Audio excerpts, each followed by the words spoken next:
നമ്മൾ ഇന്നത്തെ വീഡിയോ പരിശോധിക്കുന്നത് നമ്മുടെ ഫോണിനകത്ത് ചെറിയൊരു സെറ്റിങ്സ് നിങ്ങൾ മാറ്റി കഴിഞ്ഞാൽ നിങ്ങളുടെ ഫോൺ നല്ല സ്പീഡിൽ വർക്ക് ചെയ്യുന്നത് കാണാൻ സാധിക്കും.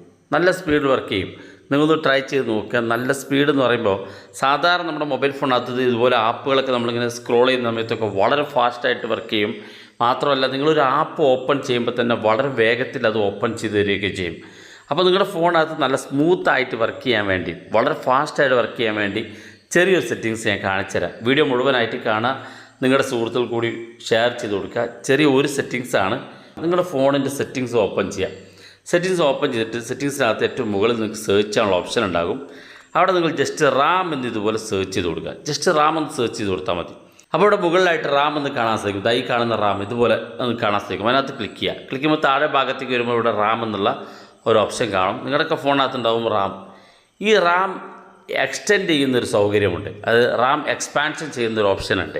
ഇവിടെ കാണാം റാം എക്സ്പാൻഷൻ എന്നുള്ളത്. ഇത് നമ്മൾ ഓൺ ചെയ്തിട്ടുണ്ടാവും. അപ്പോൾ ഇത് ഓൺ ചെയ്ത് കഴിഞ്ഞാൽ നിങ്ങളുടെ ഫോണിനകത്ത് ഇപ്പോൾ ഓൾറെഡി കമ്പനി തന്നിരിക്കുന്നത് ഡിഫോൾട്ടായിട്ടത് 3 GB ആണ് റാം എൻ്റെ ഫോണിനകത്ത്. ഇപ്പോൾ ഇവിടെ 2 GB ഉണ്ട്, അതുപോലെ തന്നെ 3 GB ഉണ്ട്. തൊട്ടപ്പുറത്ത് 5 GB റാം ഉണ്ട്. അപ്പോൾ നിങ്ങളുടെ ഫോണിൽ ചിലപ്പോൾ 4 GB, 8 GB, 12 GB ഒക്കെ ആയിരിക്കും. ചിലപ്പോൾ അതിലേറെ GB ഒക്കെ കാണിക്കും. പക്ഷേ ഇവിടെ ഡിഫോൾട്ടായിട്ട് നമുക്ക് തന്നിരിക്കുന്നത് ഇവിടെ 3 GB ആണ്. അപ്പോൾ ഇത് ഓഫ് ചെയ്ത് കൊടുത്താൽ മതി. അത് ഓട്ടോമാറ്റിക്കായിട്ട് 3 GB നമ്മുടെ ഫോൺ കാണിക്കുക. ഇപ്പോൾ എൻ്റെ ഫോണിനകത്ത്, അപ്പോൾ നിങ്ങളുടെ ഫോണിനകത്തും ഡിഫോൾട്ടായിട്ടൊരു GB ഉണ്ടാകും. പക്ഷെ നമുക്ക് വേണമെങ്കിൽ അത് ഈ കാണുന്ന ലൈന് പിടിച്ചുകൊടുത്താൽ ഇതുപോലെ വലിച്ച് ഒരു 5 GB എൻ്റെ റാം മാറ്റി കൊടുക്കാം. അപ്പോൾ പല ആളുകളും വീഡിയോ ചെയ്യുന്നത് കണ്ടിട്ടുണ്ട്. നമുക്ക് റാം കൂട്ടി കൊടുക്കാം, ഫോണിൻ്റെ സ്പീഡ് കൂട്ടാൻ സാധിക്കും, അല്ലെങ്കിൽ ഫോണിൻ്റെ പെർഫോമൻസ് കൂട്ടാൻ വേണ്ടി റാം കൂട്ടി കൊടുക്കുക എന്നൊക്കെ പല ആളുകളും വീഡിയോ ചെയ്യാറുണ്ട്. പക്ഷെ അതൊരു മണ്ടത്തരമാണ്. നമ്മൾ ഈ റാം എന്ന് പറയുന്നത് നമ്മുടെ ഫോണിന് കമ്പനി നൽകുന്നത് 3 GB ആണെങ്കിൽ അത്രയും പെർഫോമൻസ് മാത്രമേ നമ്മുടെ ഫോണിനകത്ത് കിട്ടുള്ളൂ. അതിനപ്പുറത്തേക്ക് നമ്മൾ റാം കൂട്ടിക്കഴിഞ്ഞാൽ നമ്മുടെ ഫോണിൻ്റെ പെർഫോമൻസ് കുറയാണ് ചെയ്യുക.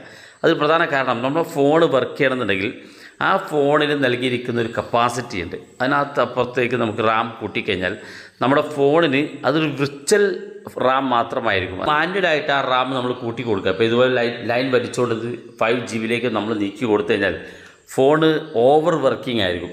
ഓവർ വർക്ക് എന്ന് പറയുമ്പോൾ ഈ ഫോണിനകത്ത് താങ്ങാവുന്നതിലപ്പുറം നമ്മുടെ GB നമ്മൾ എക്സ്റ്റെൻഡ് ചെയ്ത് കഴിഞ്ഞു. പിന്നെ നമ്മുടെ ഫോൺ വളരെ ലാഗായിട്ടായിരിക്കും വർക്ക് ചെയ്യുക. ഫോണിനകത്തുള്ള ആപ്പുകൾ വർക്ക് ചെയ്യുകയാണെങ്കിൽ സമയമെടുക്കും. ഫോണിനകത്തുള്ള ഫങ്ഷൻസുകൾ ഓപ്പൺ ചെയ്യുമ്പോൾ ടൈം എടുക്കും. ആപ്പുകൾ സ്ക്രോൾ ചെയ്യുമ്പോൾ നമുക്ക് വല്ല സമയമെടുക്കും. കാരണം നമ്മുടെ ഫോണിനെ കഴിവിൻ്റെ കൂടുതൽ നമ്മൾ പണി എടുപ്പിക്കുകയാണ് ഈ 5 GB റാം അല്ലെങ്കിൽ നിങ്ങളുടെ ഫോണിനകത്തുള്ള എക്സ്റ്റെൻഡ് റാം. അപ്പോൾ നിങ്ങളൊക്കെ ഫോണിനകത്ത് ഇതുപോലെ എക്സ്റ്റെൻഡ് റാം ചെയ്തിട്ടുണ്ടെങ്കിൽ നിങ്ങളത് ജസ്റ്റ് ഒന്ന് നിങ്ങൾക്ക് ഡിഫോൾട്ടായിട്ട് നിങ്ങൾ കമ്പനി എത്രയാണോ തരുന്നത് അതിനകത്തേക്ക് നിങ്ങൾ റാം വെച്ച് കൊടുക്കുക. അതിനപ്പുറത്തേക്ക് നിങ്ങൾ റാം കൂട്ടി കൊടുക്കാതിരിക്കുന്ന ഏറ്റവും ശ്രദ്ധിക്കുക. പല ആളുകളും അങ്ങനെ ചെയ്തു വെക്കാറുണ്ട്. കാരണം റാം കൂട്ടി കഴിഞ്ഞാൽ ഫോണ് പെർഫോമൻസ് കൂടുമെന്നുള്ള ആ ഒരു ധാരണയിൽ റാം കൂട്ടി കൊടുക്കാറ്. ഇപ്പോൾ ഇത് വർക്ക് ചെയ്യണമെന്നുണ്ടെങ്കിൽ നിങ്ങൾക്ക് മെമ്മറി കാർഡൊക്കെ യൂസ് ചെയ്ത് വേണമെങ്കിൽ ഇത് യൂസ് ചെയ്യാം. നിങ്ങളുടെ സ്റ്റോറേജൊക്കെ നിങ്ങളുടെ മെമ്മറി കാർഡിലേക്ക് മാറ്റുക. ഫോൺ എപ്പോഴും ഫ്രീ ആക്കിയിട്ട് നിങ്ങൾക്ക് റാം കൂട്ടി കൊടുക്കാനൊക്കെ സാധിക്കും. അങ്ങനെയൊക്കെ ചെയ്യുകയാണെങ്കിൽ നിങ്ങൾക്ക് അതിൻ്റെ ഫോൺ നല്ല സ്മൂത്തായിട്ട് കിട്ടും. ഫോൺ കമ്പനി തന്നിരിക്കുന്ന ഡിഫോൾട്ടായിട്ടുള്ള ആ ഒരു റാമിലേക്ക് നിങ്ങൾ മാറ്റി റീസ്റ്റാർട്ട് ചെയ്ത് സ്വിച്ച് ഓഫ് ചെയ്ത് ഓൺ ചെയ്ത ശേഷം നിങ്ങളൊന്ന് ഉപയോഗിച്ച് നോക്കൂ. നല്ല പെർഫോമൻസും നല്ല സ്പീഡും കാണാൻ സാധിക്കും.